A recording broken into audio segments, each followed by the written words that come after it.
afternoon class. We are starting a new chapter called Introduction to Euclid Geometry. In this part we are going to learn some new terms, that is axioms and postulates. अब समझते हैं axioms होते क्या हैं, postulates क्या होते हैं. Axioms वो universal truth होते हैं जो हर मैथ्स के फील्ड में एप्लीकेबल हैं. ठीक है, axioms क्या होते हैं, वो universal truth जो हर मैथ्स के फील्ड में एप्लीकेबल है. दूसरा जो टर्म आता है इसमें होता है वो होता है postulates. अब postulate क्या कहता है देखते समझते हैं. postulate क्या कहता है कि वो स्टेटमेंट्स जो सिर्फ ज्योमेट्री पोर्शन में ही एप्लीकेबल है उन्हें हम postulates कहते हैं. और ये निकाला किसने था, ये एक साइंटिस्ट थे, इनका नाम था यूक्लिड. ठीक है, यूक्लिड नाम है, इन्होंने निकाले थे. तो इन्होंने कुछ रूल्स निकाले थे जिसको हमने एग्जाम से पोस्टुलेट किए थे. एग्जाम समझ गए, universal facts and postulate that are applicable only in the geometry section. Let us start now. Euclid axioms, ये आपको एग्जाम्स याद करने होंगे पहले क्लास. ठीक है, तो क्या है देखते हैं. क्या बोला है, things which are equal to the same thing. दो चीज जो सेम चीज से इक्वल है वो आपस में इक्वल होते हैं. Which are equal to same thing are equal to one another. Example के तौर पे ले लेता हूँ. ए अगर बी के बराबर है और बी सी के बराबर है, ए सी बी के बराबर सेम चीज, बी सी के बराबर, इसमें बी कॉमन है, दोनों सेम चीज से इक्वल है, तो ए और सी आपस में भी इक्वल होंगे. That means things which are equal to same thing are equal to one another. एक दूसरे से क्या है, इक्वल होंगे. ये बात समझ आ गई. चलो अब आगे पढ़ते हैं. Now what is the second point here is that if equals are added, here in equals, if we add equals in equals the whole will be equal. कहने का मतलब एग्जाम्पल के थ्रू समझते हैं. अगर हम ए और बी दो चीज इक्वल दे रखे हैं और इसमें मैंने एक ही सेम चीज ऐड की, मींस इक्वल चीज ऐड की. इक्वल चीज मींस मैंने ए में सी ऐड किया और बी में भी सी ऐड किया. तो देखो दोनों में सेम चीज ऐड की और पहले से सेम थे, तो जो इनका जो फाइनल फुल आएगा, जो होल आएगा इनका, ये भी आपस में इक्वल होगा. ए प्लस सी और बी प्लस सी भी आपस में इक्वल होंगे. अगर दो इक्वल चीजें हैं उसमें हम इक्वल ऐड करते हैं, the whole will be equal. That means if equals are added to equals, the whole will be equal. Now moving further, that is the third point. It states that if equal are subtracted now. First of all, we have added that. Now in this case, we are subtracting from equals. If we subtract equals from equals, हम equal में से minus कर रहे equal, जो बचा हुआ होगा means remainder, वो आपस में इक्वल होगा. क्या समझते हैं, सिंपल टर्म्स में मान लेते हैं हमारे पास है A और B आपस में इक्वल है. इस बार मैंने इन दोनों में से C माइनस किया. अगर मैं इनमें से C माइनस करता हूं तब भी ये इक्वल रहेंगे.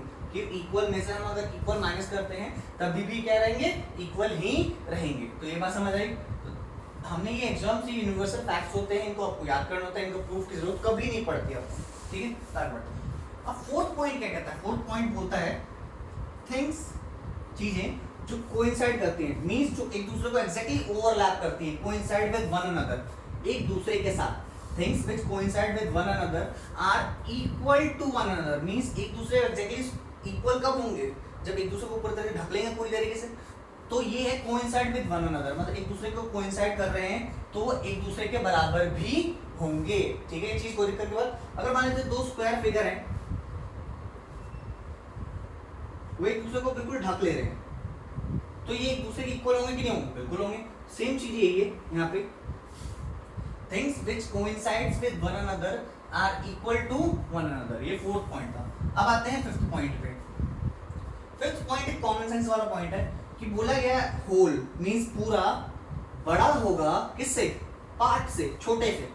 उसके छोटे के पार्ट से पूरा हमेशा बड़ा होता है. ये तो कॉमन सेंस की बात है. यार पूरा मान लेते हैं स्क्वायर है, मैं आप कुछ और लेते हैं, उसको छोटा सा टुकड़ा भी लेते हैं. छोटा वाला टुकड़ा ऑब्वियसली वाला छोटा हो गया से, पूरे से नाम ही छोटा आ रहा है. Simple, the whole is greater than the part. The whole पूरा is greater than the part. यहाँ तक कोई दिक्कत की बात. चलो अब आगे बढ़ते हैं. सिक्स्थ पॉइंट पे थिंग्स विच आर डबल, पहले डबल की बात करते हैं, to the same thing. Things which are double to the same thing. मान लेते हैं मैंने बोला B का डबल है A, B का डबल है A, मीन्स क्या कहते हैं, अगर मैं 2B करूं तो A के बराबर आएगा नहीं आएगा. B का डबल है A और बी का डबल है सी, बी का डबल ए है, बी का डबल सी है, तो अगर देखो ये भी डबल सेम चीजें हैं, तो ये दोनों भी क्या होंगी, सेम होंगी कि नहीं होंगी, बिल्कुल होंगी।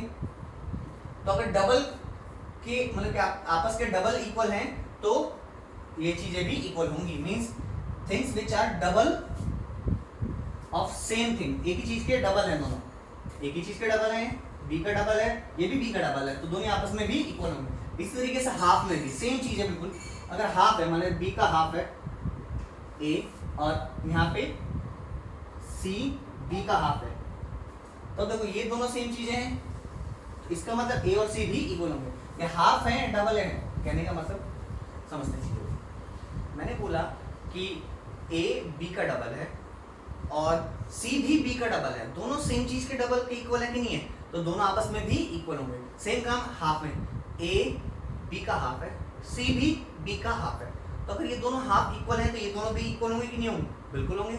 सेम कंसेप्ट है, ठीक है। ये 6 पॉइंट है, ये हमारे यूक्लिड के एग्जाम्स हैं, इनको आपको याद रखना होगा, इनके एप्लीकेशन आपको आएंगे, इनके प्रूफ नहीं है ये एप्लीकेशन, ठीक है, यूनिवर्सल फैक्टर से।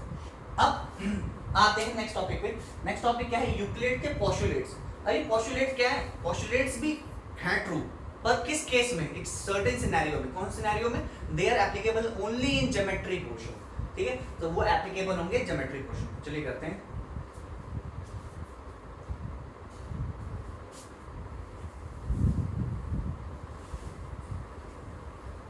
आप इसका वीडियो रिकॉर्ड करके स्क्रीनशॉट ले लीजिएगा अगर आपको लिखना है तो, ठीक है। चलिए next.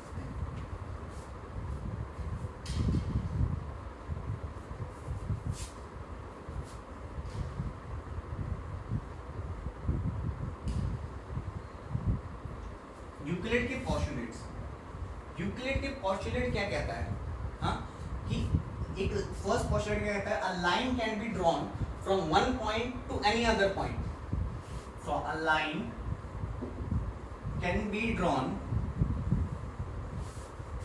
From one point two any other point. किसी एक पॉइंट से अगर मैं लाइन ड्रॉ करना चाहूं तो किसी दूसरे पॉइंट पे लाइन ड्रॉ कर सकता हूं मैं। एक लाइन, किसी एक लाइन पॉइंट से, फिक्स पॉइंट से ड्रॉ करूं तो दूसरे किसी और पॉइंट में हम ड्रॉ कर सकते हैं। A line can be drawn from one point two any other point, किसी और पॉइंट से भी हम, देखो एक पॉइंट से ड्रॉ कर रहे हैं, किसी और पॉइंट में भी हम ड्रॉ कर सकते हैं। अगर एक पॉइंट यहाँ नहीं होता तो ये यहाँ होता, हम इधर भी एक लाइन ड्रॉ कर सकते थे, ठीक है। ये है फर्स्ट पोस्टुलेट। सेकेंड इज क्या बोला है, that is a line segment, line segment can be expanded, can be expanded indefinitely,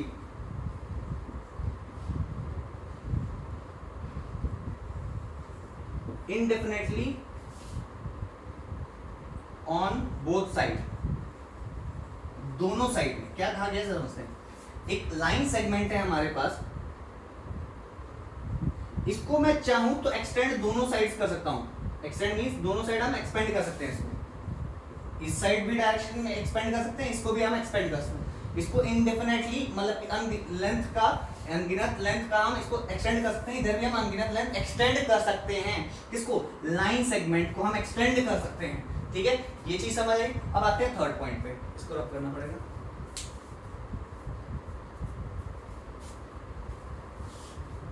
third point क्या बोला गया, a circle can be drawn, can be drawn with any radius and any centre.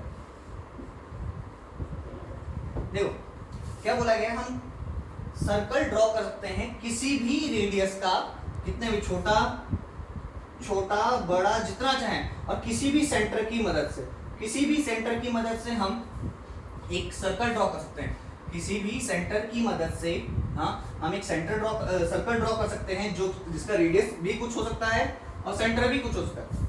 So that means that is we can draw a line, we can draw, sorry, a circle with any radius and any center. We can draw a circle with any radius and any center. This is the third postulate of the Euclid. Now, moving further, that is the fourth one. Fourth one states that all right angles, right angle means angles which are equal to 90 degree. All right angles are equal to one another. सभी right angle आपस में equal होंगे. Obvious सी बात है, common sense है इसमें, ये बिल्कुल कॉमन सेंस. अगर 90 डिग्री का एंगल, राइट एंगल का मतलब ही 90 डिग्री होता है, तो सारे 90 डिग्री इक्वल होंगे. हाँ जी होंगे, बिल्कुल होंगे. All right angles are equal to one another, बिल्कुल इक्वल होंगे एक दूसरे के. ठीक है, कोई दिक्कत नहीं. अब आते हैं पांचवें पे. थोड़ा स्पेस चाहिए होगा.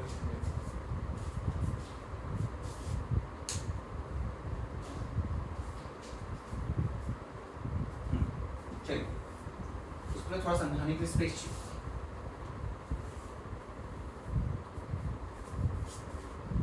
बोला क्या गया है, कौन सा पॉइंट है? ठीक, बोला गया है कि अगर एक लाइन को हम फॉल कराएं दो लाइंस पे, एक लाइन है, लाइन 1 है, लाइन 2 है, इस पे एक और लाइन हम फॉल करा रहे हैं, ये मान लेते लाइन 3 है. ठीक है, this is line 3, line 1, line 2 and line 3. If we fall a line 3 on two given lines such that इनका इंटीरियर एंगल, इंटीरियर मींस ये वाला angle, interior angle on the same side, ये सेम साइड पे है, इस side है, अंदर की तरफ है. हाँ जी, तो interior angles on the same side, interior angles on same side, same sides के एंगल्स का सम, मतलब अगर ये एंगल x है, ये एंगल y है, एंगल x एंगल y, इस तरीके से लिखते हैं. अगर angle x plus y 180 degree means दो राइट एंगल, 180 डिग्री मींस दो राइट एंगल से अगर कम है, देखो अगर दो राइट एंगल से कम है तो क्या होगा. देखो पहली बात समझते हैं. अगर ये दोनों का सम अगर 180 डिग्री होता, तो ये दोनों लाइन आपस में होती पैरेलल. 180 डिग्री होता मींस ये 90 डिग्री होता, ये 90 डिग्री होता, 180 डिग्री ये होती है, आपस में क्या होती है, पैरेलल होती. परंतु अब क्या यहाँ पे पैरेलल लाइंस क्या होती है, जो आपस में टकराती नहीं है. अब क्योंकि यहाँ पे एंगल 180 डिग्री कम है, मींस इन दोनों में से कोई 90 डिग्री कम है, तभी ये 90 डिग्री से कम होगी तभी. तो इन दोनों की वैल्यू अगर 180 डिग्री से कम आती है मींस ये एक दूसरे की तरफ ऐसे मुड़े होंगे और ये आगे जाके कहीं ना कहीं टकराएंगे. मींस आराम से समझाता हूँ, इसको समझो आराम से. x प्लस वाई का सम अगर 180 डिग्री से कम है तो ये आगे जाके कहीं टकराएंगे. ठीक है, और किस साइड टकराएंगे, जिस साइड इन दोनों का एंगल का सम 180 डिग्री से कम है.